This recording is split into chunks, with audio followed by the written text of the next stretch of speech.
Entonces, vamos a entrar en materia y vamos a iniciar con una palabra de oración. Amado Padre Celestial, estamos agradecidos, Señor, por Jesucristo, porque por Él estamos vivos, por Él vivimos, por Él somos salvos, por Él estamos aquí esta noche para adorarte, estudiando tu palabra, escuchándote. Ayúdanos, Señor, a entender, darnos sabiduría, que tu Espíritu Santo nos ilumine para tomar la verdad bíblica, la verdad que tú has revelado y que podamos, Señor, poner en práctica nuestra esperanza. Te lo rogamos, Señor, en el nombre de Cristo, tu Hijo amado. Amén. Muy bien. La vez pasada habíamos comenzado a ver las escuelas del milenio. Vimos el premilenarismo en su forma histórica y dispensacional, de una forma más detallada. Hoy vamos a continuar con el posmilenarismo. El posmilenarismo. Antes de ver la gráfica, voy a dar una definición de qué es el posmilenarismo. Pues como habíamos visto en el cuadro, se llama así porque Cristo viene después del milenio, un milenio que es considerado como una era dorada sobre la tierra. Entonces se llama posmilenarismo porque Cristo viene después del milenio y después de esa era dorada. Y voy a dar una definición que da un autor que se llama Kenneth Gentry, que es actual, de qué es el posmilenarismo. El posmilenarismo espera que la proclamación del Evangelio de Jesucristo, bendecido por el Espíritu, ganará la vasta mayoría de seres humanos a la salvación en esta época presente. El éxito creciente del Evangelio gradualmente producirá un tiempo en la historia antes de la segunda venida de Cristo, en el cual la fe, justicia, paz y prosperidad prevalecerán en los asuntos de personas y naciones. Después de una época extensa de tales condiciones, el Señor volverá visiblemente, corporalmente y en gran gloria, colocando un fin a la historia con una resurrección general y el juicio final de toda la humanidad. Eso es lo que enseña el posmilenarismo. Entonces, cree que el Evangelio tendrá un éxito que ganará la vasta mayoría de seres humanos hasta el final de la historia. El Evangelio tendrá éxito creciente de forma gradual que producirá un tiempo de fe, justicia, paz, prosperidad que prevalecerán en los asuntos de personas y naciones. Y entonces, justamente después de que haya un tiempo considerable de estas condiciones, entonces Jesucristo viene, pone fin a la historia. Pero para que sea más claro, entonces veamos la gráfica. Entonces comenzamos nuevamente con nuestra ya conocida línea del tiempo. Entonces recordemos esa línea del tiempo. La cruz significa la primera venida de Cristo, la nube significa su ascensión, el relámpago rojo significa el juicio final y el estado eterno posteriormente. Entonces, ellos ven el milenio de esta manera. El milenio es un reino terrenal y un reino espiritual para el posmilenarismo. Y lo pongo así en esa forma ascendente porque ellos ven como un crecimiento, un éxito gradual del Evangelio que traerá al final una era dorada. Una era dorada en la tierra. Entonces, aquí hago una salvedad. No todos los postmilenaristas creen exactamente lo mismo. Algunos como tal ven el milenio en esa era dorada futura. Es decir, todavía lo ven como futuro el milenio, pero Cristo viene después de esa era dorada. Otros consideran, al igual que el amilenarismo, el milenio entre la primera venida de Cristo y la segunda venida. Entonces, esa es alguna diferencia, pero en general todos coinciden de que Cristo viene después de la era dorada. Eso es lo importante. La atadura de Satanás que habla Apocalipsis 20 es tomada igual que el amilenarismo para algunos, es decir, con la vida de Cristo, su muerte, su resurrección, su ascensión. Jesucristo ató a Satanás en la primera venida. Aunque aquellos que creen que el milenio solamente es la era dorada futura, creen que habrá algún evento que ate a Satanás y que después venga esa era dorada y venga después Jesucristo. Sí, aquí hay una pregunta. El micrófono, por favor. El poder que tenía era principalmente sobre las naciones. Solamente la nación de Israel era la nación escogida, la nación que Dios protegía. Entonces, desde la caída del hombre, Satanás recibe el reino sobre la tierra. Y él tiene una potestad sobre los hijos suyos. Hay dos simientes en Génesis 3:15, la simiente de la serpiente, la simiente de la mujer. Y la simiente de la mujer siempre ha sido un pueblo pequeño, escogido, la simiente de Set, después llega Noé, después llega Abraham y se convierte en una nación. Entonces todas las naciones, exceptuando Israel, estaban bajo el control de Satanás. Ningunas tenían la luz del Evangelio, la luz de la revelación de Dios, la presencia de Dios. Entonces, en ese sentido, hay un cambio cuando viene Jesucristo y ya Satanás no se le permite engañar a todas las naciones, sino que el Evangelio se va hasta los últimos lugares de la tierra. Bien. Sí, acá hay otra pregunta. Sí, hermano. A ver, ya que estamos en este diagrama del posmilenarismo, o sea, podremos decir que la diferencia con el amilenarismo es la era dorada. Sí, la era dorada antes de la segunda venida de Cristo. Desde la segunda venida de Exactamente. Cristo. Ese es el punto. ¿Esa es la única diferencia del amilenarismo al posmilenarismo? Hay otras y vamos a continuar con la gráfica para seguir explicando.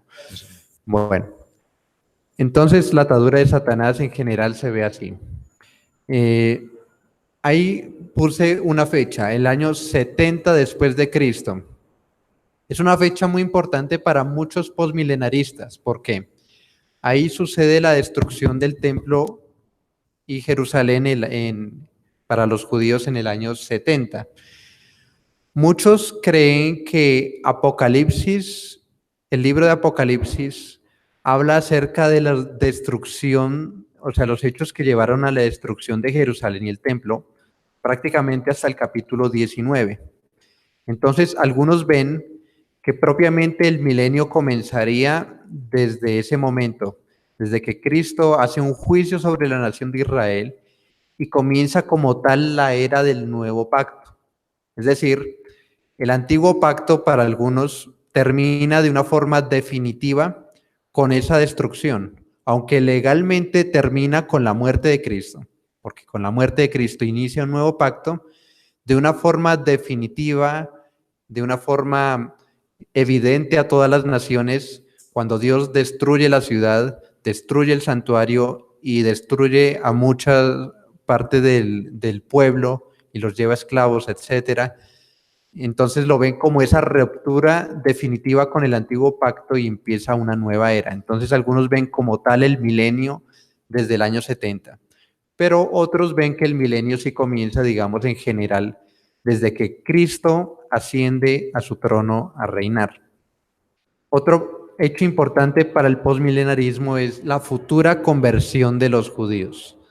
Esto es tomado de Romanos 11, que dice: y todo Israel será salvo. Entonces creen que al final de la historia, esto también lo creían los puritanos, por ejemplo, Dios ha prometido de que habrá una conversión masiva de judíos y esto producirá propiamente esa bendición que dice Romanos que será como vida entre los muertos y que es considerado como esa era dorada sobre la tierra. Entonces es por eso que los puritanos, por ejemplo, eran muy diligentes en tratar de evangelizar a los judíos, tradujeron el Nuevo Testamento al hebreo, empezaron misiones a los judíos porque ellos creían que si hacían eso, vendría finalmente esa tan anhelada era dorada sobre la tierra.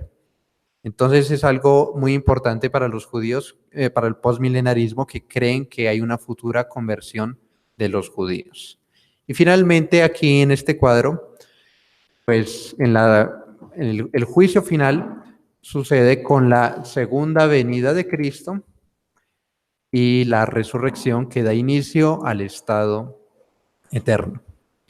Entonces, esto en términos generales es lo que cree el postmilenarismo. Es como un cuadro que puede explicar lo que creen ellos.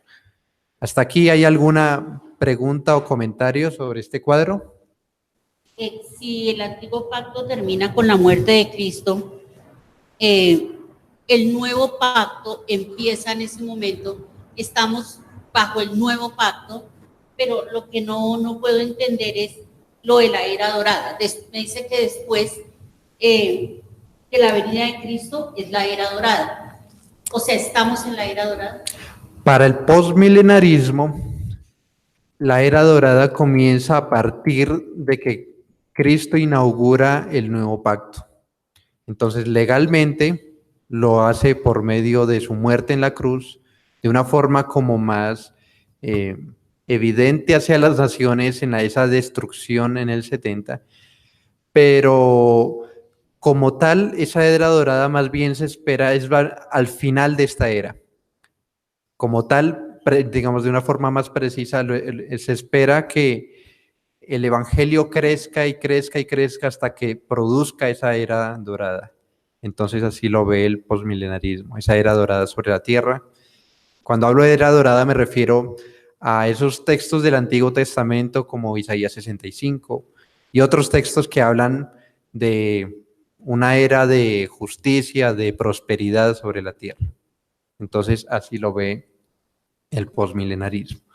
Ahora veamos unas características. Primero, ellos ven tienen una expectativa optimista de la historia.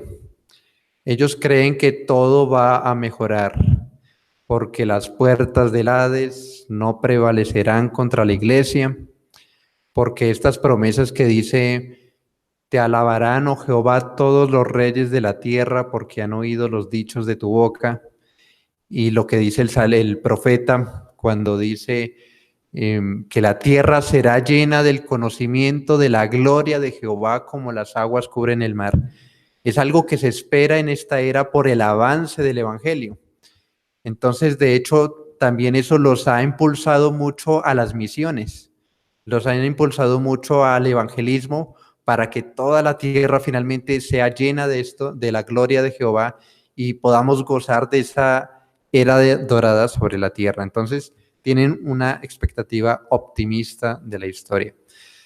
Otra característica, los 1000 años normalmente son simbólicos, así como el amilenarismo, pocas veces literales, digamos, aquellos que creen que esa era dorada es al final de la historia, entonces es como los últimos 1000 años de esta era.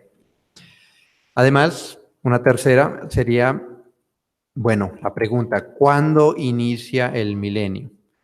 Algunos creen que inicia en la ascensión de Cristo y otros en el año 70. Hay cierta diferencia, pero en general tiene que ver con los hechos que sucedieron en el primer siglo. Lo que sí tenemos que tener muy claro es que Cristo comenzó su reinado desde su ascensión. Eso la Biblia es sumamente clara. Voy a dar algunos versículos, no para que los busquen, si quieren anotar las citas, pero por ejemplo en Mateo 28:18 dice, Mateo 28:18, y Jesús se acercó y les habló diciendo, toda potestad me es dada en el cielo y en la tierra.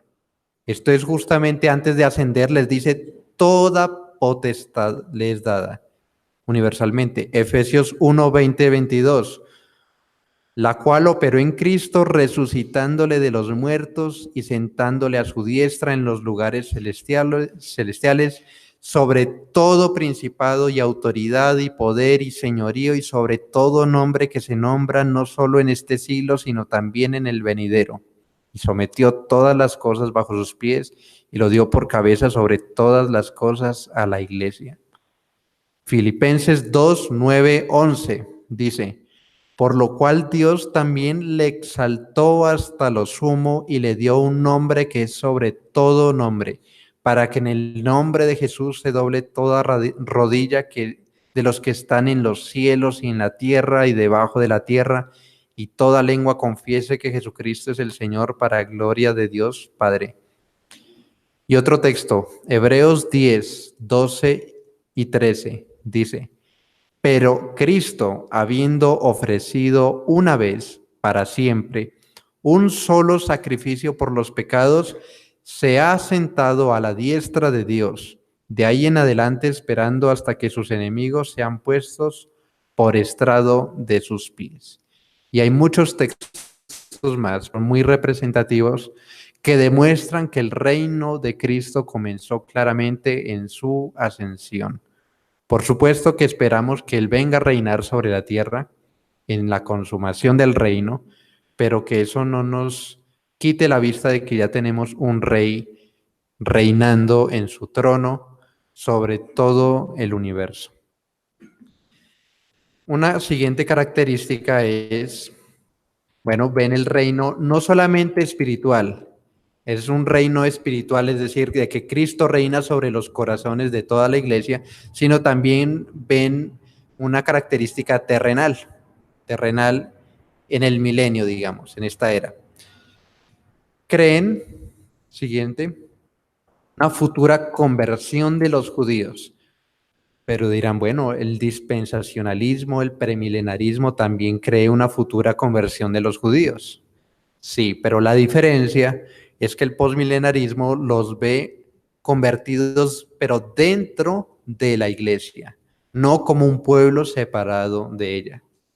Los puritanos creían esto, pero nunca creían que era un pueblo aparte, un destino separado de la iglesia. Otra característica es que las profecías mesiánicas son cumplidas en la era de la iglesia.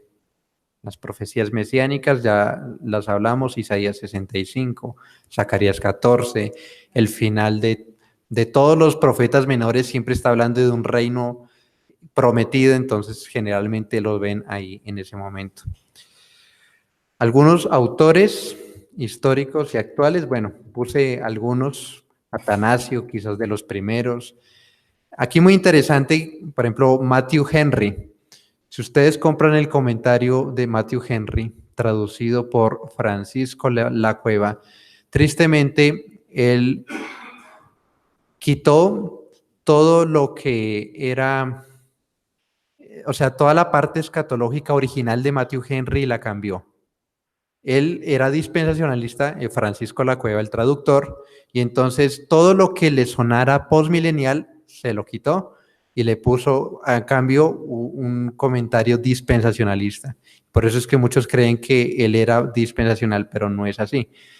Y lamentablemente, pues no están en los comentarios en español lo que él creía, pero él era postmilenialista. Y ahí puse unos nombres como William Carey, ¿lo han escuchado? Adoniram Hudson Taylor, los padres de las misiones modernas. Y creo que ellos tres eran bautistas todos. Los padres de las misiones modernas eran postmilenaristas. Muy interesante. Incluso a tal punto de que, por ejemplo, William Carey, misionero en la India, él no aceptaba en su misión personas que no fueran calvinistas ni personas que no fueran postmilenialistas. Él solamente llevaba personas que creyeran en los puntos del calvinismo y en el posmilenarismo. Y bueno, hay muchos más, así digamos, de los más conocidos modernos, Jonathan Edwards o hasta, creo que Sproul, R.C. Sproul también lo fue. ¿Qué divisiones hay? Bueno, en primer lugar, hablamos de un posmilenarismo evangélico. ¿A qué me refiero? Aquellos que sostienen el evangelio de la gracia, aquellos que sostienen el evangelio bíblico. Entonces, por un lado está el posmilenarismo clásico, es decir, aquellos que creen que el milenio como tal es futuro todavía antes de que venga Cristo, que era más o menos la esperanza de los puritanos, era el posmilenarismo en el siglo XIX. Pero en el siglo XX, dentro de los reformados, dentro de los presbiterianos, hubo un movimiento que se llamó el reconstruccionismo cristiano, y ellos tienen una teología llamada dominionismo o dominionistas. Y ya habíamos hablado un término también hace como 2 semanas, teonomismo. ¿Qué es el teonomismo? Bueno, ellos creen que las naciones tienen que regirse por la ley de Dios, que es la ley moral y la ley civil. Entonces es como si todavía viviéramos en el tiempo de la teocracia en Israel, pero esa es la voluntad de Dios para todas las naciones. Y entonces quieren meterse por medio de esto en la cultura, en la educación, en la política, en todas las áreas, no solamente en el área espiritual. Claro, meto el posmilenarismo clásico y dominionista en un solo saco porque todos siguen manteniendo el énfasis en el evangelio bíblico, en el evangelio de la gracia, y creen que hay que conquistar tanto los corazones como el mundo, y que hay que hacerlo todo para la gloria de Cristo. Porque pongo aquí además una forma que he encontrado, todavía no pasamos, que es la forma carismática. Es decir, ese dominionismo que nació en los reformados penetró en el movimiento carismático, pero es una distorsión, por un lado, digamos, de ese posmilenarismo evangélico, como también del mismo evangelio. Es un evangelio centrado en el hombre, a diferencia del evangelio clásico, digamos, el evangelio de la gracia, ¿no? Entonces, sí, hay que conquistar las naciones, hay que conquistar la educación y la política y la cultura, pero ¿quién es el centro? El hombre, el hombre. En cambio, muy diferente la esperanza posmilenial clásica de decir, bueno, sí hay que conquistar estas cosas, pero para la gloria de Cristo. Entonces, claramente, esa es una diferencia. La distorsión del evangelio, porque ya no es el evangelio de la gracia, sino el evangelio de la prosperidad, el evangelio de que tienes que venir a Cristo y se van a arreglar todos tus problemas, y entonces Dios quiere que seas bendecido, quieres que seas próspero, quieres que tengas el dominio en todas las áreas, por eso son tan activos en la política, pero el hombre es el centro, y esto es una desviación clara. Por otro lado, los católicos tienen una forma de posmilenarismo, en el sentido de que tienen esa doctrina de la unión entre la Iglesia y el Estado. Decían, bueno, en los primeros siglos la Iglesia católica fue perseguida, pero después llegó a unirse con el gobierno, a tal punto que incluso en la Edad Media llegó a ser el imperio más poderoso de Europa, la Iglesia católica. Entonces, claro, tienen y pues sumándole el hecho de que su doctrina de la Iglesia, de que las puertas del Hades no prevalecerán contra la Iglesia. Entonces, muchos católicos pues también tienen ese énfasis de que el catolicismo pues finalmente va a abarcar toda la tierra, que a pesar de las sectas protestantes, como nos llaman, y todas las la oposición que ha tenido, pues se ha seguido manteniendo hasta ahora y seguirá prosperando hasta el fin. Entonces tienen ese sentido también postmilenial. Y los liberales, pues, que son aquellos que creen que la Biblia tiene errores, no creen en la inerrancia de las escrituras, también están unidas como a esa idea de progreso. Digamos, en el siglo XIX estuvo unido varias filosofías seculares como el evolucionismo, como el humanismo, el racionalismo. Y entonces el liberalismo quiso decir, bueno, la Biblia de pronto no está hablando, digamos, de que fue creado el mundo en 7 días literales, sino que eso más bien está hablando de mitos, pero la Biblia todavía tiene, el cristianismo todavía tiene un mensaje para la humanidad. Y es ese mensaje de esperanzador, un mensaje de progreso, y como el mundo, digamos, iba como en un creciente avance, un creciente progreso, pues algunos liberales, algunos cristianos dijeron, bueno, sí, la Biblia tiene errores, pero la Biblia todavía puede hablar cosas buenas para la humanidad. Y bueno, incluso en la historia reciente, todavía vemos que en el mundo existe esa idea de progreso, ¿no? Esa idea que ahora estamos en el siglo XXI, la tecnología, de que incluso eso afecta hasta filosofías seculares, como pues en el ateísmo está el progresismo, de que ahora es una cosa más avanzada porque la humanidad está destinada a ser cada vez mejor, a avanzar. Esas ideas, aún ateas, aún del mundo, provienen en cierta manera del cristianismo, de esta esperanza de una futura era dorada en nuestra era. Entonces, ahí vemos la influencia. Ahora sí veamos unas denominaciones históricas y actuales. Acá hay una pregunta.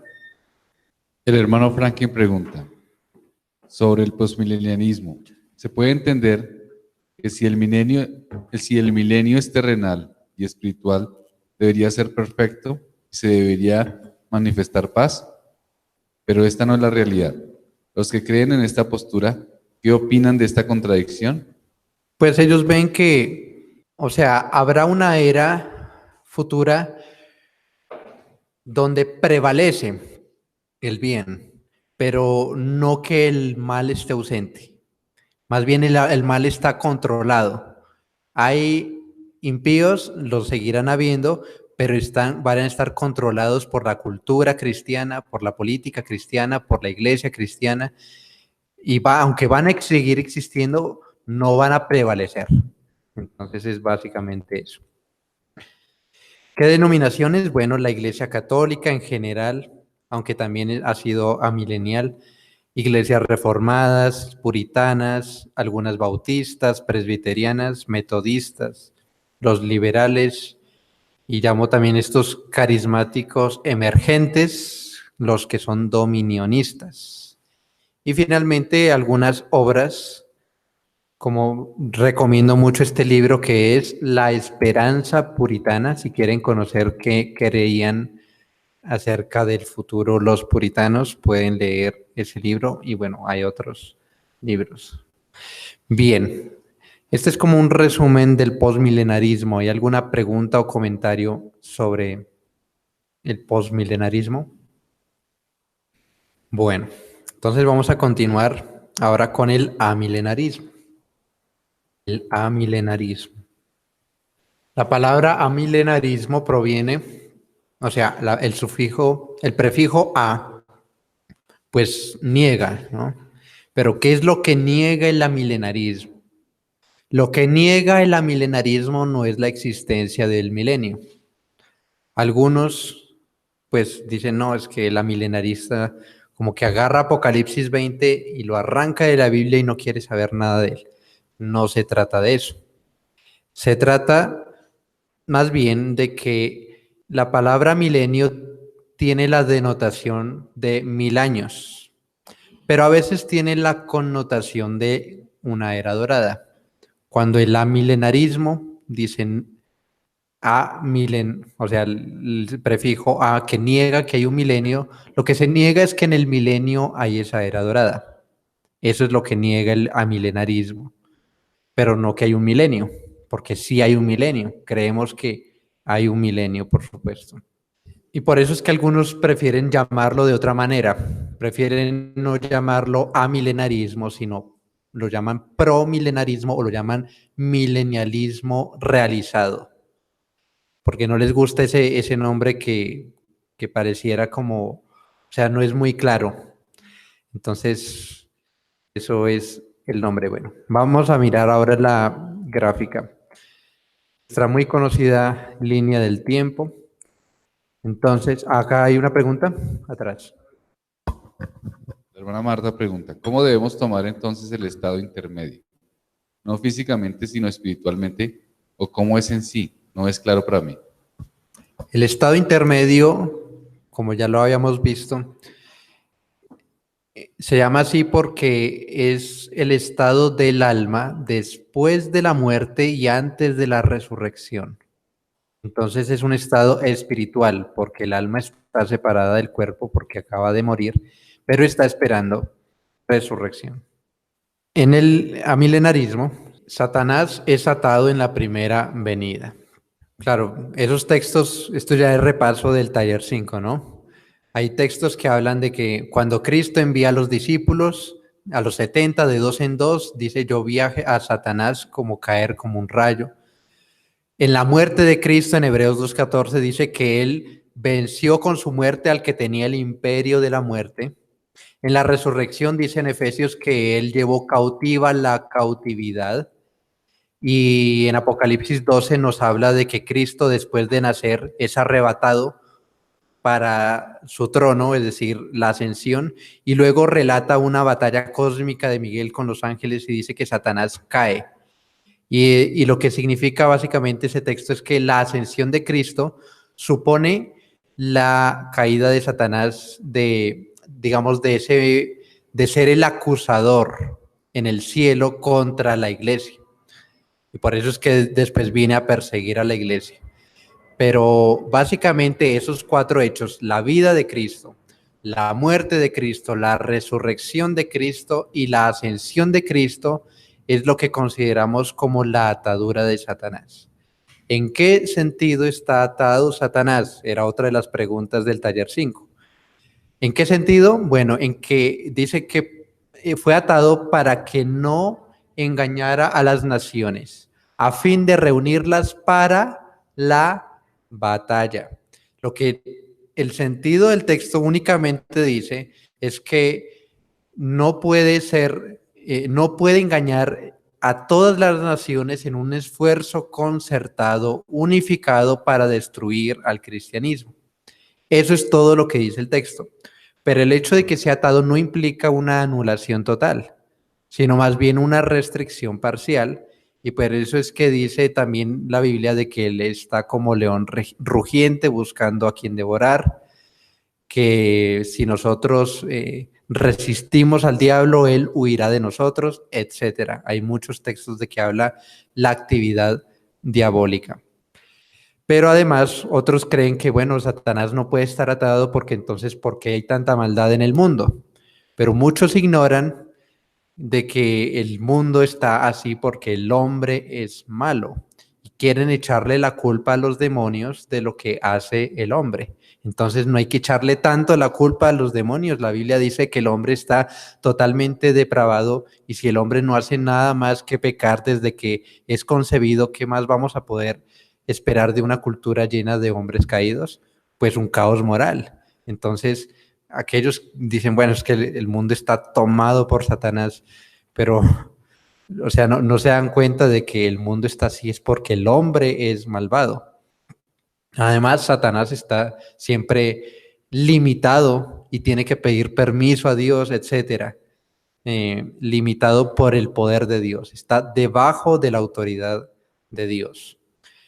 Bueno, entonces el milenio, siguiendo avanzando en el gráfico, es un reino principalmente espiritual para el amilenarismo.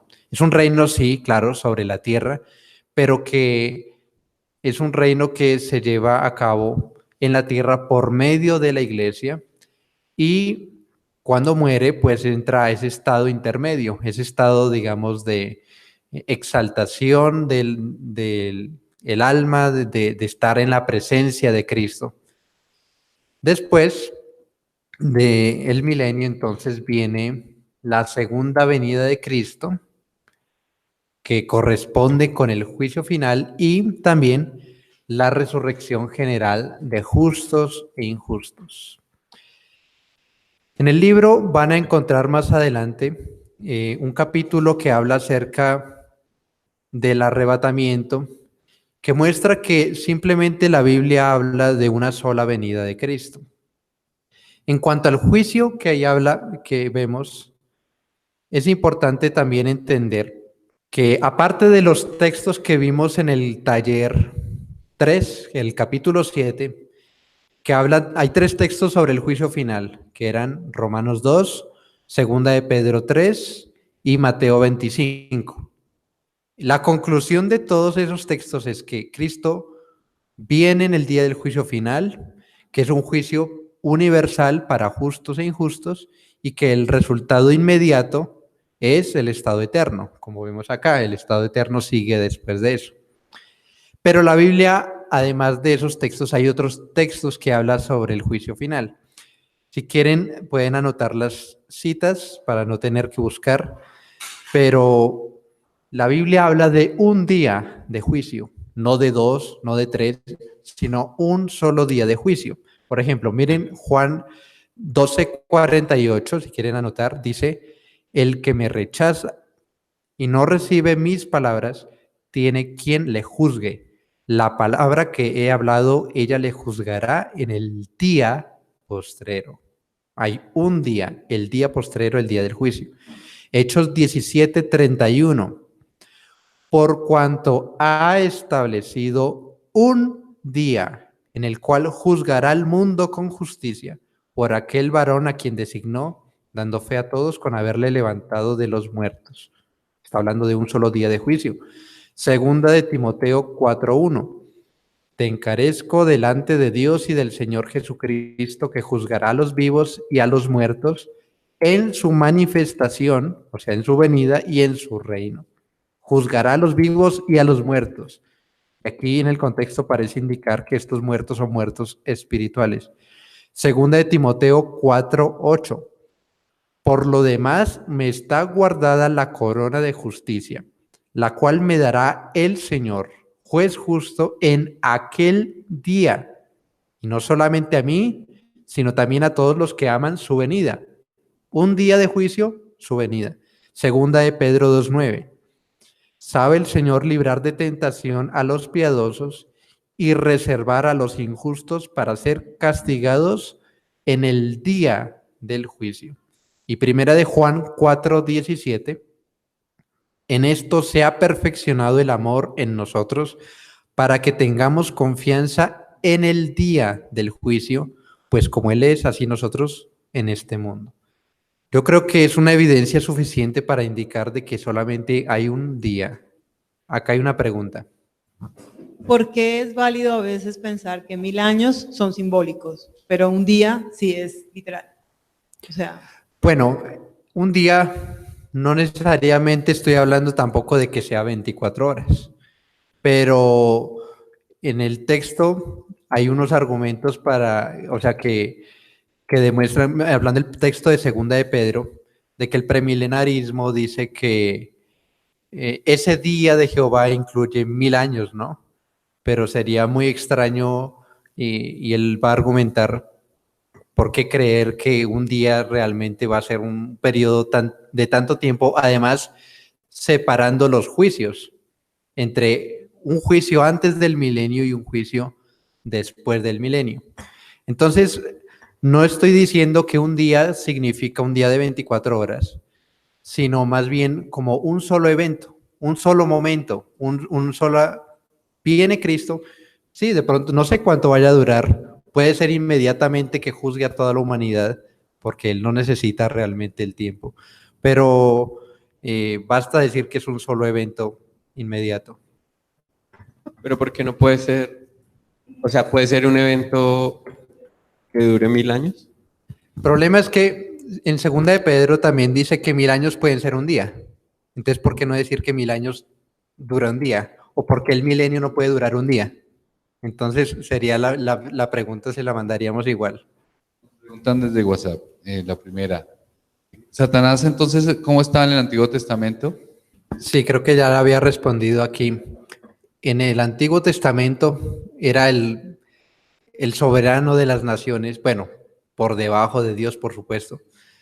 Pero cuando Satanás tienta a Cristo, ¿qué le dice Satanás?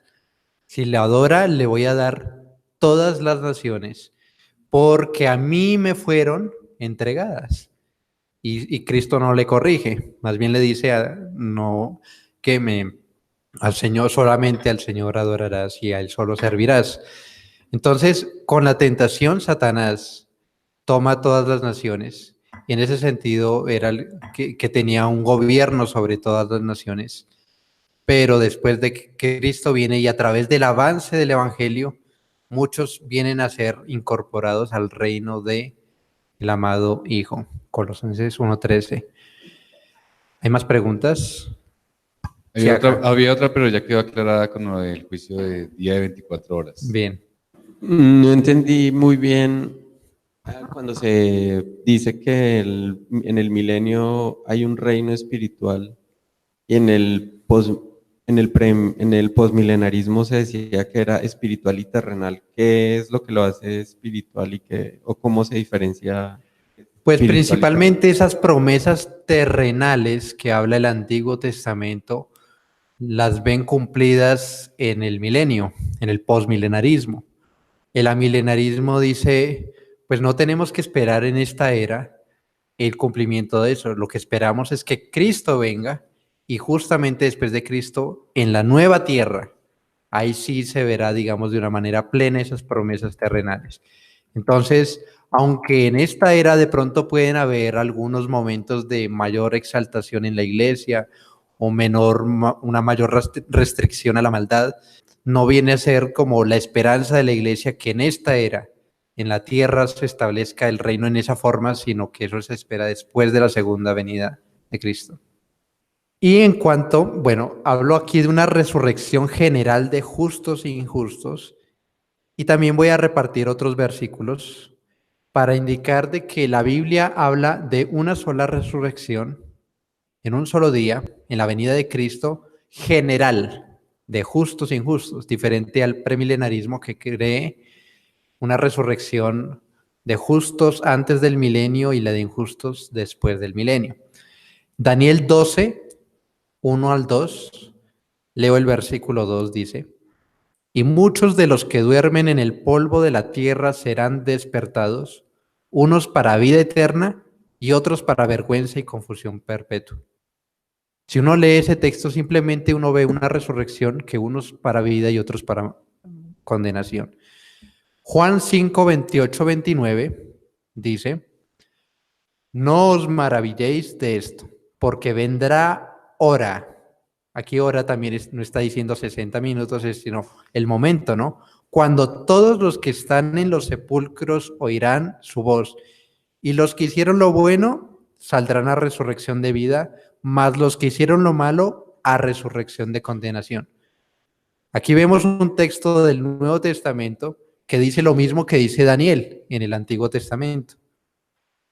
Otro texto es Hechos 24:15.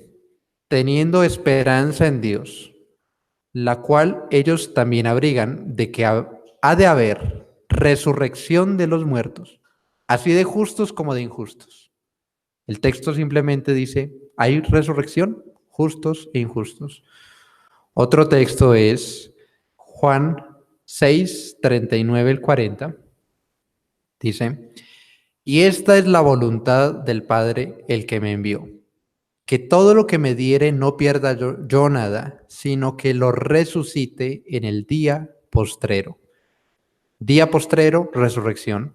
Y esta es la voluntad del que me ha enviado, que todo aquel que ve el Hijo y cree en Él tenga vida eterna, y yo le resucitaré en el día postrero. Juan 6:44 vuelve a decir lo mismo.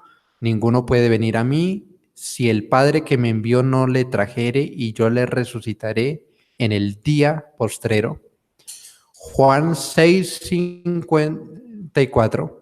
Juan 6:54 dice: el que come mi carne y bebe mi sangre tiene vida eterna, y yo le resucitaré en el día.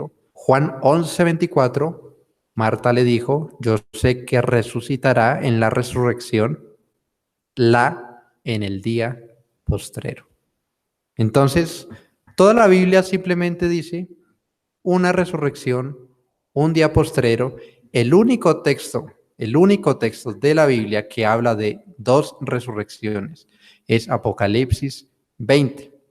Apocalipsis 20. Entonces, la pregunta es, ¿tenemos que reinterpretar todos estos textos que hablan de un solo día de juicio, una sola resurrección, a la luz de Apocalipsis 20, un texto tan oscuro, confuso, simbólico, o más bien interpretar ese texto a la luz de todo esto? Lo más claro, o sea, ese es uno de los primeros principios que leímos en el libro, que los pasajes claros interpretan los oscuros.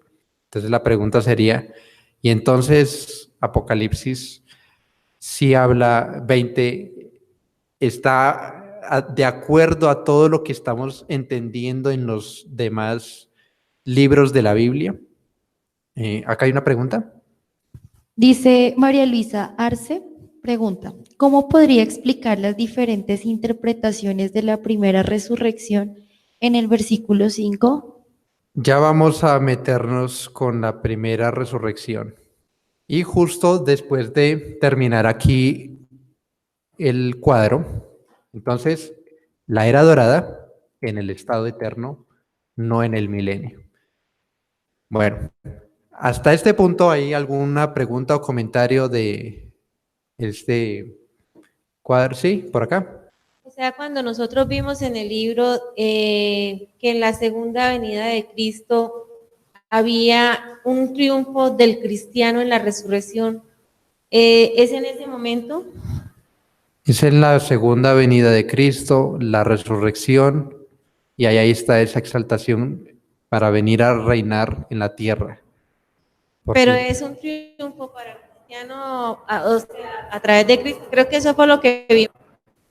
Pero creo que es en la primera resurrección. Digamos, ahí está hablando de la exaltación de los mártires que fueron decapitados por la bestia, ¿no?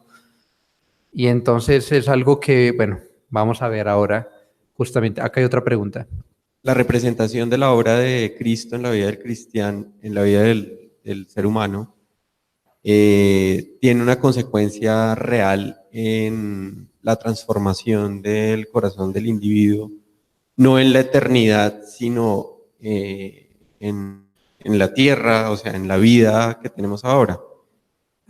Pensar que el estado dorado solamente se va a vivir en el estado eterno no desconocería de alguna manera la consecuencia hoy día que tiene o puede tener la fe en Cristo o la regeneración del cristiano actualmente.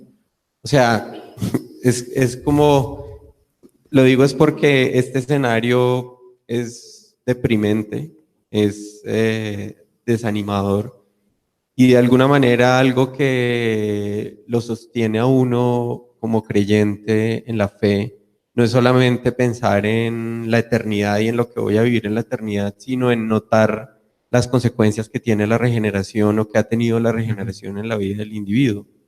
Entonces pensar que, bueno, yo no sé si a nivel individual sería de una manera distinta, o cómo eso tiene efecto en mí. Sí, hay que recordar la tensión del ya, pero todavía no.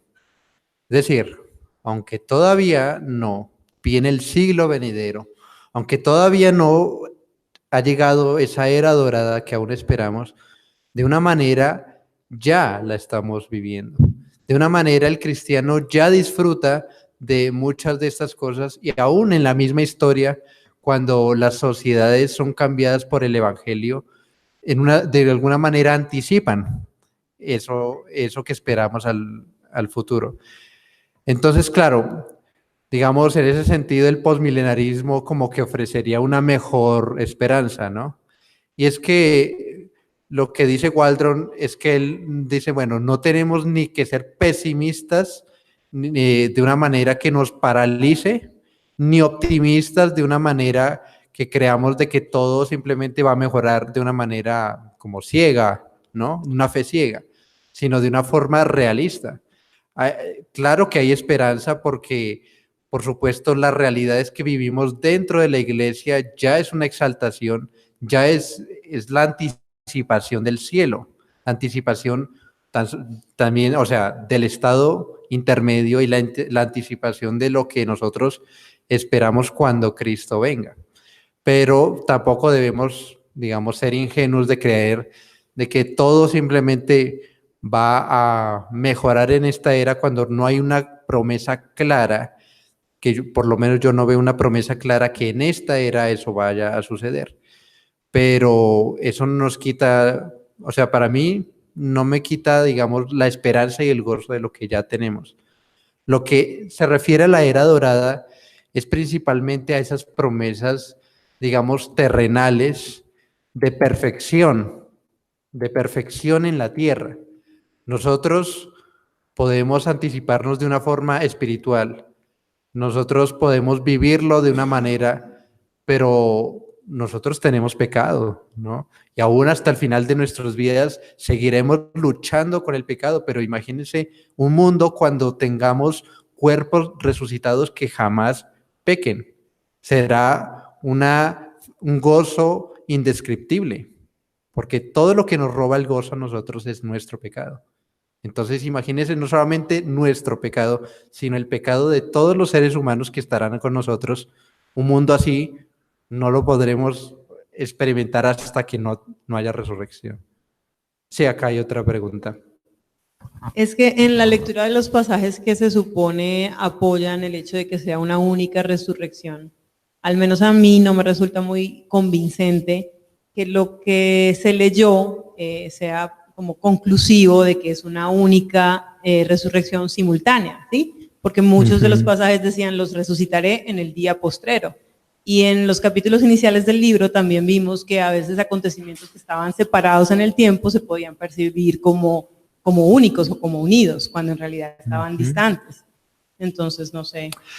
Lo que pasa es que la única razón para separar la resurrección de justos e injustos es Apocalipsis 20, ¿sí? Pero eso supondría la existencia de un reino intermedio que creo que ya dimos como 20 objeciones para suponerlo. Entonces la pregunta es, si suponemos que hay un solo día de resurrección, Apocalipsis 20 contradice eso, o realmente tendríamos que admitir que todos estos pasajes tenemos que reinterpretarlos a la luz de Apocalipsis 20, que es lo que propone el premilenarismo. Y entonces vamos a Apocalipsis 20. Entonces sigamos a la siguiente diapositiva. Entonces voy a leer Apocalipsis 20, 4 al 6. Creo que esta es la pregunta más difícil que les hice. ¿Cuál es la naturaleza de la primera resurrección? Es lo más difícil de entender. Entonces dice, y vi tronos y se sentaron sobre ellos los que recibieron facultad de juzgar. Y vi las almas de los decapitados por causa del testimonio de Jesús y por la palabra de Dios, los que no habían adorado a la bestia ni a su imagen, y que no recibieron la marca en sus frentes, ni en sus manos, y vivieron y reinaron con Cristo 1000 años. Pero los otros muertos no volvieron a vivir hasta que se cumplieron 1000 años. Esta es la primera resurrección. Bienaventurado y santo el que tiene parte en la primera resurrección. La segunda muerte no tiene potestad sobre estos, sino que serán sacerdotes de Dios y de Cristo y reinarán con él 1000 años. Bueno, vamos a ir paso por paso a ver si logramos entender algo. Entonces, lo primero que habla es que hay una primera resurrección. Ahí lo dice claramente. Y dice que aquellos que participan de la primera resurrección no participan de la segunda muerte. Lo dice el versículo 6, bienaventurado y santo el que tiene parte en la primera resurrección, la segunda muerte no tiene potestad sobre estos. Entonces, lo primero que tiene que quedar claro es esto. El que participa en la primera resurrección no participa de la segunda muerte, y por eso puse una flecha recíproca. Es decir, el que participa de la segunda muerte tampoco fue que participó de la primera resurrección. ¿Ahí está claro eso? Bueno, entonces sigamos. También se habla de que aquellos que participan de la segunda muerte son incrédulos. ¿Cómo lo sabemos? Apocalipsis 21, versículo 8. Apocalipsis 21, 8 dice, pero los cobardes e incrédulos, los abominables y homicidas, los fornicarios y hechiceros, los idólatras y todos tendrán su parte en el lago que arde con fuego y azufre, que es la muerte segunda. Claramente, muerte segunda, incrédulos. Bien, continuemos. Esta segunda muerte claramente es una muerte espiritual, ¿sí o no? Porque la primera muerte es la muerte física. Nosotros los creyentes también participamos de muerte física. Esta muerte es una segunda muerte que es espiritual. Sigamos adelante. La muerte espiritual, digamos la definitiva, es la condenación en el lago de fuego. Aunque todos nacemos en un estado de muerte, ¿no? También de muerte espiritual. Pero en este sentido, la segunda muerte tiene una naturaleza espiritual. También se habla de una primera muerte. Mire el versículo 5. Pero los otros muertos no volvieron a vivir hasta que se cumplieron 1000 años. ¿De qué muertos está hablando? De muertos físicos. Entonces, si hay una segunda muerte, para que haya una segunda tiene que haber una primera muerte. Entonces, la primera muerte es física, la segunda muerte es espiritual. ¿Quién participa de la muerte física? Creyentes e incrédulos. ¿Hasta ahí está claro? ¿Todo? Primera resurrección, segunda muerte. Son como el agua y el aceite. Quien está en una no puede estar en el otra. Segunda muerte, solo para incrédulos, es espiritual. Primera muerte, para creyentes e incrédulos, y es física. Bien, sigamos. Pero también se habla de una segunda resurrección. Dice, versículo 5. Pero los otros muertos no volvieron a vivir hasta que se cumplieron 1000 años. Los otros muertos, muerte física, no resucitaron. ¿Cuándo?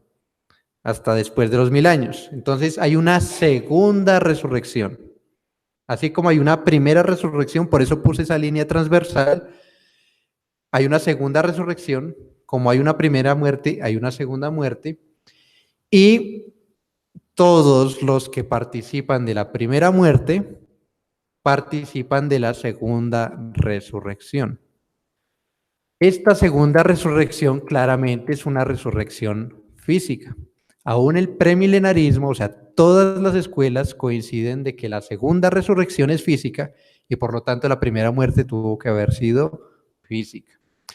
¿Quiénes participan de la segunda resurrección? Entonces, por un lado, los incrédulos. En esto estamos de acuerdo incluso con los premilenaristas. Pero en lo siguiente, que son los creyentes, ahí ya es la diferencia. Es la única diferencia. Bueno, hay dos diferencias. Esta es una de las diferencias. Entonces, nosotros creemos que la segunda resurrección es física y es para creyentes y para incrédulos. La primera resurrección. ¿Quiénes participan en la primera resurrección? Versículo 4.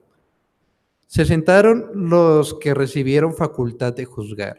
Vi las almas de los decapitados por causa del testimonio de Jesús y por la palabra de Dios, los que no habían adorado a la bestia ni a su imagen y no recibieron la marca en sus frentes ni en sus manos. Claramente, quienes participan en la primera resurrección son creyentes, ¿cierto? Y la segunda diferencia con el premilenarismo es que creemos que la naturaleza de la primera resurrección es espiritual. De manera que quien no participa de la segunda muerte, es decir, quien resucita 2 veces, solamente muere una vez. ¿Puede verlo? Quien resucita espiritualmente y resucita físicamente, solamente muere físicamente. No muere espiritualmente. Y aquel que participa solamente de la resurrección física, es decir, aquel que no tiene parte de la primera resurrección, muere 2 veces. Muere físicamente y muere espiritualmente. Entonces, yo pienso que esto es lo que está enseñando este texto en una forma muy sencilla. El que resucita 2 veces, muere una vez. Y el que muere 2 veces, el que resucita una vez, muere 2 veces. Listo, acá hay 2 preguntas. Pues antes Carolina Díaz escribió, hay un reino futuro que está próximo y que será para juicio de todos, pero descanso y regocijo para los creyentes. Y Leonela Ariza Caro pregunta, por favor, ¿nos puede decir el significado de muerte? Pues la muerte tiene 3 significados, ¿no? Cuando Adán cayó y nosotros juntamente con él, pues hay una muerte espiritual, una muerte que es para todos los seres humanos. La muerte también es la separación del cuerpo y del alma, que es la muerte física, y la condenación eterna también es considerada como una muerte, la segunda muerte. Acá hay otra pregunta. Tengo una duda acá. Todo al cielo en cuerpo. En este caso, okay. Dice que murió. Lo único que se sabe dónde, pero Moisés sí se dice que murió. Los que no se saben es Enoc y Elías. Yo no sé si murieron, porque lo único que veo en el texto es que desaparecieron, Dios se los llevó, y la respuesta es que yo no sé. No sé qué pasó con su cuerpo, pero tampoco el texto dice que no murieron. O sea, muchos suponen, y puede ser que no hayan muerto, pero simplemente se los llevó. Probablemente. Acá hay otra pregunta para atrás. Santiago pregunta, entonces la primera, ¿lo aceptamos al Señor, a Cristo? Bien, esa es la pregunta más difícil. Si solamente hay una resurrección general, porque vimos que no hay razones para creer en un reino intermedio milenial entre una resurrección y la otra, de que hay muchos textos de que parecen indicar una sola resurrección de justos e injustos. Entonces, ¿qué significa la primera resurrección? Entonces la pregunta es, ¿habla la Biblia únicamente de resurrección en términos físicos? Y la respuesta es no. La Biblia no habla únicamente en términos físicos. Mire, por ejemplo, Efesios capítulo 2. Efesios capítulo 2, versículo 6. Y yo quiero que usted se dé cuenta que usa el mismo lenguaje que Apocalipsis 20 del 4 al 6. Efesios 2:6 dice, y juntamente con él nos resucitó, y asimismo nos hizo sentar en los lugares celestiales en Cristo Jesús. Aquí en Apocalipsis 20 se ve unos que se sientan en unos tronos, y aquí se dice que son resucitados, y aquí dice que se está refiriendo a cuál resurrección. Versículo 5, aún estando nosotros muertos en pecados, nos dio vida juntamente con Cristo, por gracia sois salvos. Versículo 1, y Él os dio vida a vosotros, etcétera. Entonces aquí está hablando de una resurrección que en este caso es la regeneración. Cuando también habla de regeneración como una resurrección, otro texto, Juan capítulo 2. Juan capítulo 5, perdón. Juan capítulo 5. Dice lo siguiente, en el versículo 24. De cierto os digo, el que oye mi palabra y cree el que me envió, tiene vida eterna, y no vendrá a condenación, segunda muerte, mas ha pasado de muerte a vida, ha resucitado. Aunque aquí está hablando en términos espirituales, ¿no? Versículo 25. De cierto os digo, viene la hora, y ahora es, cuando los muertos oirán la voz del Hijo de Dios, y los que la oyeren vivirán. Porque como el Padre tiene vida en sí mismo, así también ha dado al Hijo tener vida en sí mismo. Y también le dio autoridad de hacer juicio por cuanto es el Hijo del Hombre. ¿De qué está hablando aquí Cristo? Está hablando de que hay unos que están escuchando a Cristo en ese momento, y por estar escuchándoles, el Espíritu Santo obra para que crean y pasen de muerte a vida, la resurrección espiritual. Y entonces versículo 28, no os maravilléis de esto. ¿De qué? De que están resucitando espiritualmente. ¿Por qué?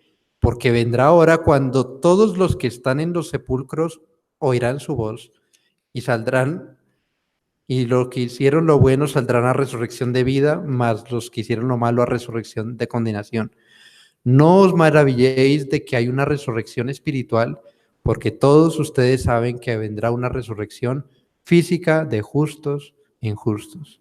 A mí me parece que es un pasaje paralelo que puede explicar, y digo así, puede explicar qué es la resurrección que habla en Apocalipsis 24 al 6. Entonces, la pregunta es, ¿cuál es la naturaleza de la primera resurrección? Unos, usando estos textos, y hay otros más que habla de que el hecho de que hemos sido regenerados, la regeneración es la primera resurrección. Por lo tanto, todos aquellos que somos regenerados compartimos el reino con Cristo y participamos de la primera resurrección. Otros, como en el libro de Waldron, como él y otros, indican que la primera resurrección tiene que ver con el hecho de que cuando el hombre muere, va a la presencia de Dios. Entonces, ese ascender a la presencia de Dios, a la presencia de Cristo, ese estar exaltado y consolado como lo fue Lázaro en la parábola del rico y Lázaro, es considerado como una resurrección. Entonces, otros lo ven de esa manera. Entonces, el punto es, necesariamente la primera resurrección habla de resurrección física, y la respuesta es no necesariamente. Hay varios textos que parecen indicar de que esa, por lo menos la naturaleza de esa resurrección es espiritual, y no contradeciría todos los pasajes que hablan de un futuro día de resurrección. Pero, claro, entiendo que esto es una debilidad del amilenialismo. Acá hay preguntas, pero primero acá y después acá. O sea que podríamos entender que cuando estábamos muertos en delitos y pecados y el Señor nos escogió, esa sería nuestra primera resurrección espiritual, ¿sí? Algunos entienden, sí, y es que lo dice claramente, el hecho de ser regenerados en el momento en que los ojos espirituales se abren, en ese momento resucitamos espiritualmente. El creyente El creyente está resucitado El espiritualmente. creyente estamos resucitados espiritualmente, o sea que tendríamos nuevamente una sola muerte. Una muerte y esperamos una segunda resurrección. Una segunda resurrección. Física. Acá hay otra pregunta y después Marcela. Bueno, que el cielo es un lugar físico, ¿sí? Y nosotros vamos a llegar en espíritu. ¿Por qué un lugar físico? Esa es una conclusión que arroja Sam Waldron en el libro y es parte del taller 6, ¿verdad? Quienes lo han estado haciendo.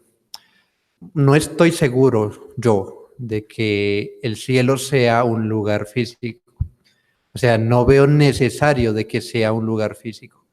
Simplemente yo entiendo que es un lugar, es otra dimensión que es espiritual y realmente no me parece importante saber si es un lugar físico o no. Lo importante es que vamos a estar con Dios en una forma mucho mejor de la que estamos en este momento. Pero claro, en la próxima clase que vamos a hacer repaso, vamos a tocar también eso. Y Marcela, acá hay otra pregunta.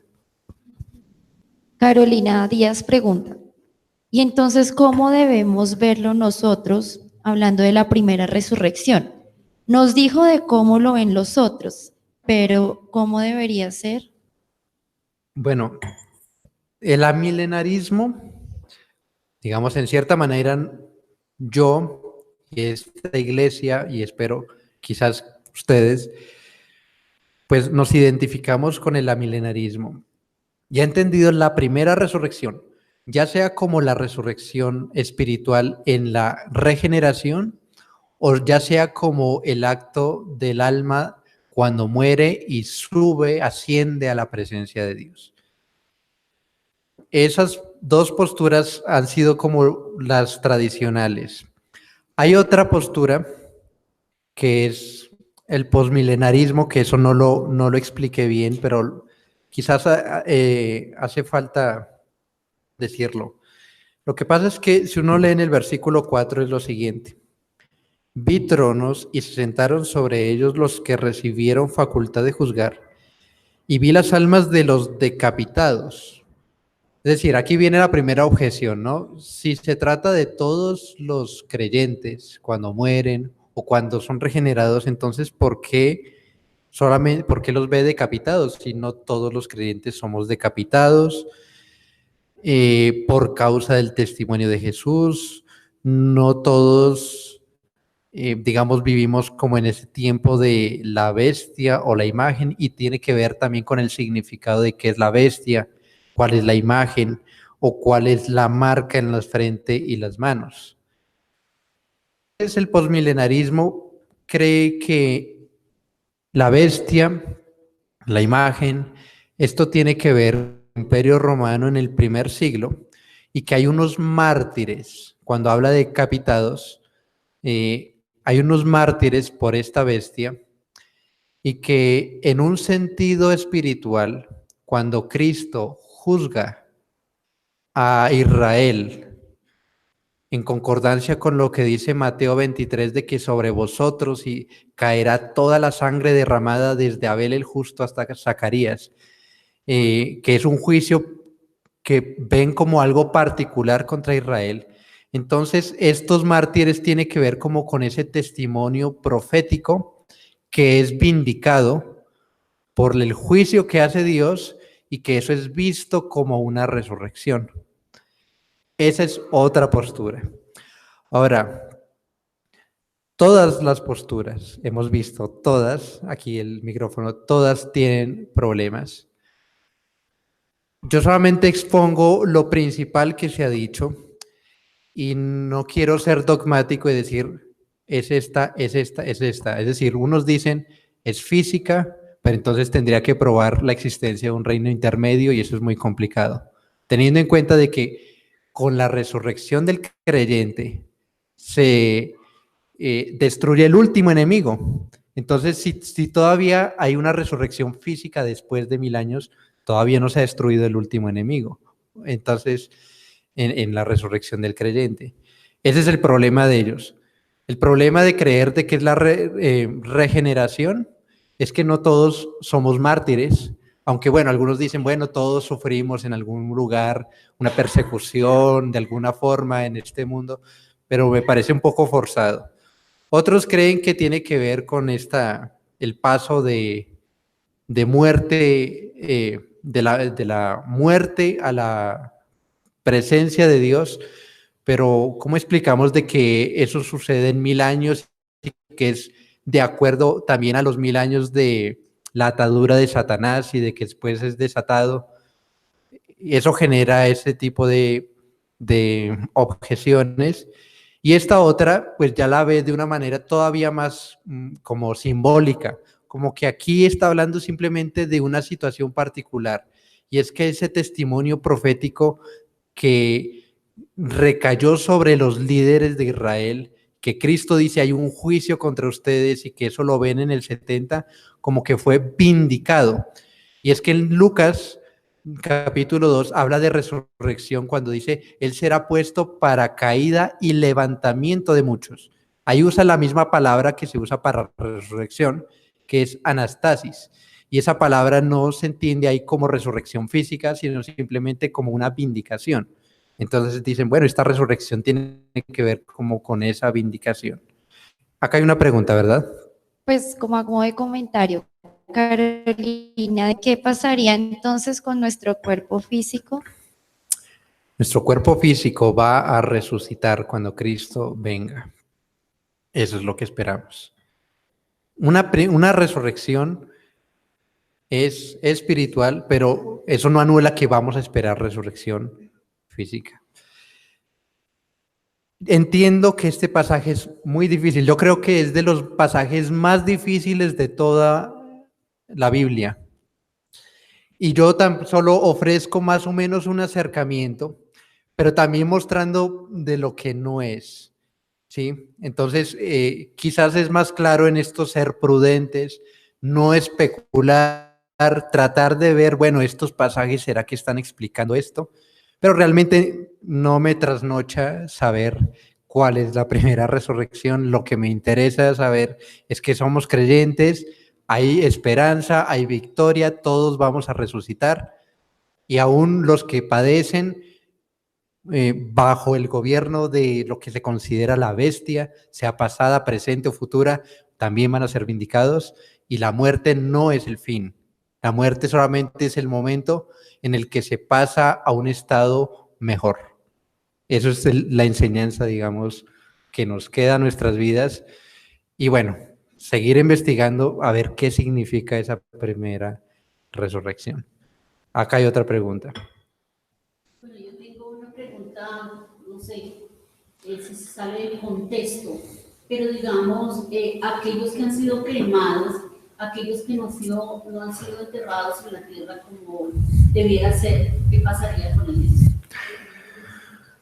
Bueno, Dios es poderoso, ¿no? Todopoderoso para crear un nuevo cuerpo, sea que haya sido despedazado y enterrado y puesto en muchos lugares. Lo importante es que el alma se recubrirá de un cuerpo incorruptible. Bueno, vamos a avanzar. Aquí ya estamos repasando muchas cosas del taller 5 principalmente, y en el siguiente cuadro, en el siguiente cuadro vamos a seguir repasando cosas, entonces tiene que ver con repaso y tiene que ver con síntesis. Bueno, el reino de Dios. Recordemos, esta es nuestra línea del tiempo. Hay un punto en la eternidad donde Dios decidió crear el universo, creación. Entonces, hemos visto que el tiempo del hombre se divide en este siglo y el venidero. Este siglo y el venidero engloba la totalidad del tiempo del hombre, que va desde la creación y va hasta el siglo venidero. El reino de Dios comenzó desde la creación. Ustedes, si leyeron Mateo 25, dice, venid benditos de mi Padre, heredad el reino preparado desde la fundación del mundo. El tema, ¿cuál es la primera pregunta del taller 5? Era, ¿cuál es el tema de la Biblia? ¿Y recuerdan cuál es la respuesta? El tema de la Biblia es la venida del reino de Dios. Bien, entonces, este siglo y el venidero tiene una división, capítulo 3, el taller 3, capítulo 7, el juicio final, es la línea divisoria. Por eso se le llamaba así en el libro, línea divisoria entre ¿qué?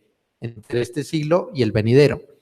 Hemos visto que el juicio final sucede en la P, que significa parusía, en la segunda venida, y que la venida de Cristo trae la resurrección general. Pero después de este siglo viene el estado eterno, vida eterna, condenación.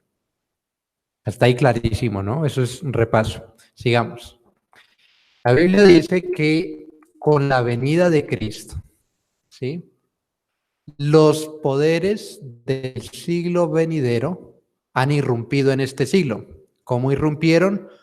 Cristo resucitó, entonces está anticipando el siglo de la resurrección, la nueva creación, está haciendo una nueva humanidad, y el reino de Dios vino. Y entonces, avancemos, podemos decir que el reino de Dios fue inaugurado cuando Cristo vino.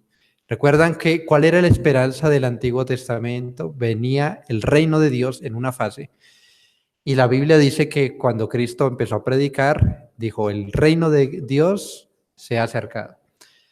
Pero el reino de Dios será consumado. Cristo también nos enseñó a orar, que venga tu reino. Y la Biblia enseña que cuando Cristo venga, el reino de Dios será consumado. Pero además hay una etapa intermedia que es la etapa de continuación del reino. Entre la primera y la segunda venida de Cristo, el reino está avanzando, el reino está creciendo. Nosotros estamos predicando el evangelio del reino de Dios por todo el mundo. Bien, este siglo comprende desde la creación hasta la segunda venida de Cristo. El siglo venidero comprende desde la segunda venida de Cristo y en adelante la eternidad. Pero este cuadrito que puse punteado, lo puse así porque los poderes del siglo venidero han irrumpido ya desde la primera venida de Cristo. O sea que en un sentido ya estamos viviendo el siglo venidero, pero esperamos que venga desde la segunda venida de Cristo. Y ahí puse dos líneas. Ven que desde la cruz bajando hay una línea que es ese desfase, ¿no? ¿Cómo lo llamamos? Entre este siglo y el venidero hay una etapa intermedia, que es desde la primera a la segunda venida de Cristo. En el taller 5, yo les pregunté qué relación tenía Mateo 13, las parábolas del reino, Primera de Corintios 15 y Apocalipsis 20. Entonces, en esta etapa, en este siglo y el venidero, vemos cumplido las parábolas de Mateo 13. ¿Qué enseña las parábolas de Mateo 13? Enseña que el reino de Dios viene en forma de misterio. ¿Cuál es ese misterio? El misterio del reino de Dios es que viene en dos fases. Todas las 7 parábolas que habla ese texto es que el reino de Dios viene en dos fases. Juan el Bautista dijo, y junto con el Antiguo Testamento, la esperanza es que cuando viniera el reino, viene un juicio y una separación entre creyentes e injustos. Pero Juan el Bautista empezó a dudar porque Jesucristo no vino inmediatamente a juzgar, porque él estaba encarcelado. Estoy repasando las preguntas de los talleres. Y entonces, ¿será que eres tú el que había de venir o esperaremos a otro? Y entonces Jesús les habla en parábolas y les dice: a vosotros es anunciado el reino de Dios y es permitido conocer los misterios del reino de Dios. Y es que lo que no entendía Juan, y por eso la pregunta es, ¿por qué Juan es considerado como el más pequeño en el reino de los cielos? Es que el reino de Dios vendría en forma de misterio, que vendría en dos fases. Entonces, cualquiera que empezó a escuchar y a entender las parábolas de Cristo del reino, conocía más que el mayor de los profetas del Antiguo Testamento, que fue Juan el Bautista. ¿Y qué dice esas parábolas? Bueno, entonces el primer misterio es que vienen dos fases, primera y segunda venida. Parábola de los 4 terrenos. Primero hay una fase de sembrador y después de segador o de cosechador. Parábola del trigo y la cizaña.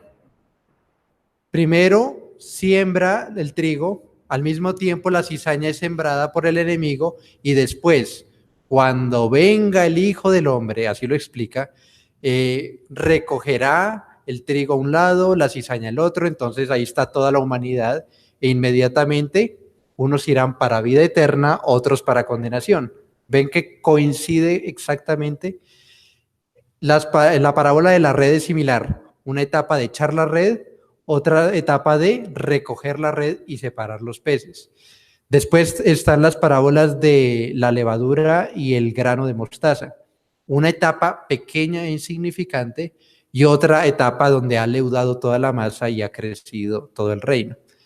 Y las parábolas de el tesoro escondido y la perla de gran precio, la primera etapa, el reino estaba escondido y después manifestado plenamente.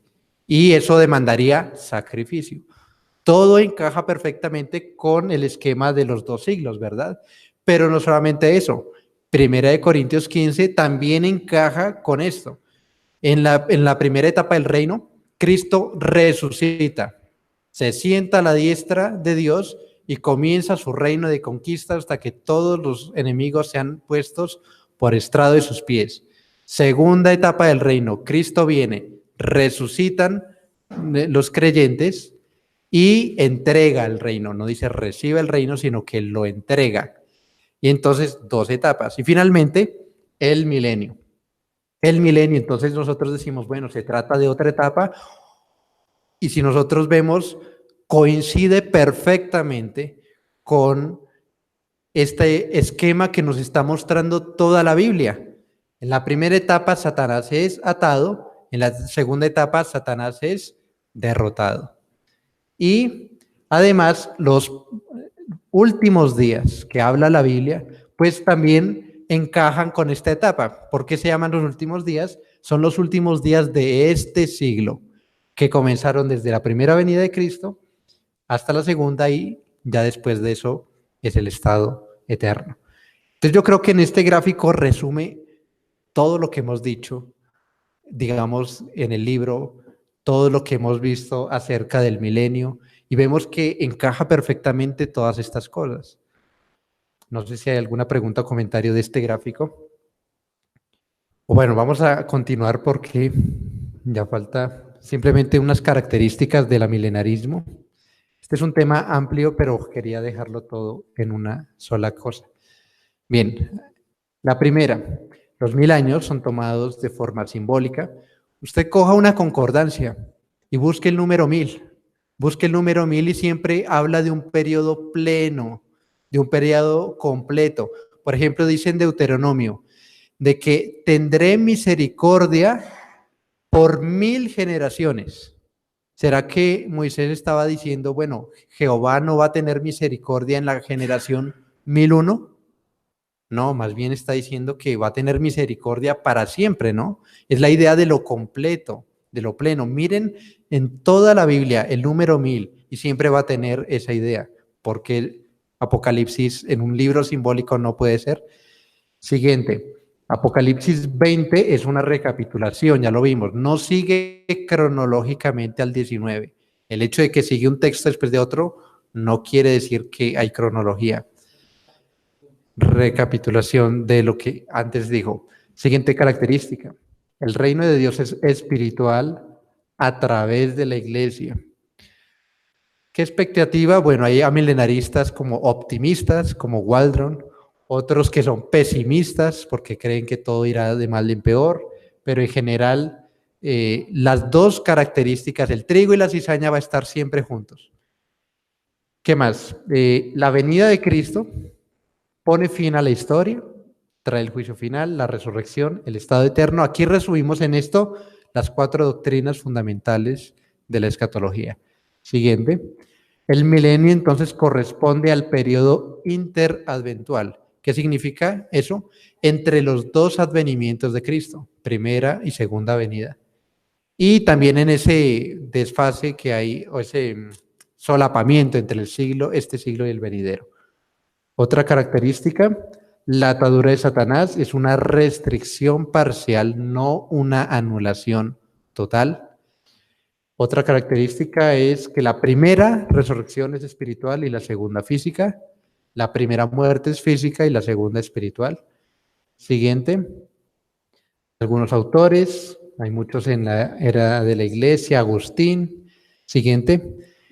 Algunas denominaciones, los católicos romanos en general, ortodoxos orientales, anglicanos, luteranos, reformados, presbiterianos, bautistas, metodistas, han sido amilenaristas.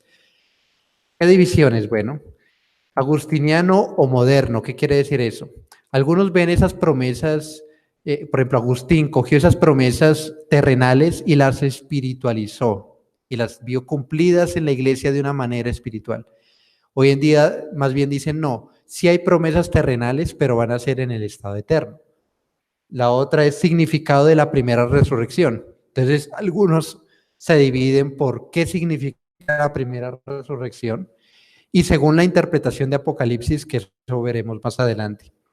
Y finalmente algunas obras, la ciudad de Dios. La ciudad de Dios, escribió Agustín, es un pilar del amilenarismo. Y finalmente veamos este último gráfico. Apocalipsis 20. ¿Qué hacemos con ese capítulo? Solo tenemos 2 maneras de entenderlo. Solo tenemos 2 opciones. La primera, cogemos lo que el Antiguo Testamento habla sobre el reino de Dios, sobre la escatología. Luego cogemos lo que dice el Nuevo Testamento sobre el reino de Dios. Y llegamos a unas conclusiones generales de todo esto, y todo esto lo interpretamos a la luz de Apocalipsis 20. Esa es una opción. Y la otra opción es hacer lo contrario. Cogemos Apocalipsis 20, el milenio, lo interpretamos a la luz de lo que el Antiguo y el Nuevo Testamento dicen en sus conclusiones generales, y interpretamos Apocalipsis 20 a la luz del resto de la Biblia. Aunque hay 3 escuelas, solamente hay 2 maneras de abordar Apocalipsis 20. Si hacemos lo primero, interpretar toda la Biblia, todo lo que dice el reino de Dios, a la luz de Apocalipsis 20, nos damos finalmente el premilenarismo. Pero si más bien interpretamos este texto difícil, que es Apocalipsis 20, del 1 al 10, a la luz de lo que dice la Biblia sobre el reino de Dios, vamos a llegar o al amilenarismo o al postmilenarismo. No se trata de arrancar este texto de la Biblia y decir no nos gusta, no. Decir, bueno, ¿qué es más importante? ¿Qué pesa más? ¿Todo lo que dice la Biblia sobre un tema, o más bien vamos a reinterpretar todo a la luz de un pasaje tan oscuro? Yo creo que lo mejor y lo que hemos visto, eso lo que vimos en el cuadro anterior, es que lo más claro interpreta lo oscuro. Bien, ¿alguna pregunta o comentario final? Para la primera venida de Cristo, ¿en qué momento exacto lo podríamos tomar? ¿En el nacimiento de nuestro Señor Jesucristo, cuando cumplió los 30 años, cuando fue bautizado, cuando murió en la cruz, cuando resucitó? O sea, para poder partir el milenio. Ya. Entonces, digamos, clarifiquemos Sí. cuándo fue la primera venida, o sea, ¿en qué momento? Sí, pues, o sea, yo no hablaría en esos términos. Yo hablaría como cuando nosotros vemos una estrella en el cielo y luego vemos el telescopio y acercamos y nos damos cuenta que es una nebulosa, y acercamos y nos damos cuenta que hay muchas estrellas y que hay muchas cosas. Así yo veo la venida de Cristo. Un evento, ¿no? y nos acercamos y hay varias cosas y todas tienen significado. Así que yo no diría un punto exacto, yo diría más bien como esa nebulosa que desde lejos se ve como una estrella y nos acercamos y vemos que hay muchas cosas más. O sea que podríamos decirlo que el punto final sería la ascensión del Señor. Pues yo creo que Cristo comenzó a reinar como tal desde su ascensión como hombre, aunque él siempre como Dios siempre ha reinado. Gracias. Diana pregunta, si Cristo reina ahora, ¿a qué se refiere el versículo de Hebreos cuando dice que espera que sus enemigos sean puestos por estrado de sus pies? De manera práctica, ¿qué deberíamos observar cuando dice enemigos puestos por estrado de sus pies? Sí, es una buena pregunta y creo que espero tratar más adelante, pero viene del Salmo 110 y lo tocaré, pero pues algunos lo ven como una conquista espiritual, una conquista sobre los corazones por medio del Evangelio. Y los postmilenaristas dicen no solamente eso, sino que también, por ejemplo, el Imperio Romano, que era el gran imperio, ya no existe.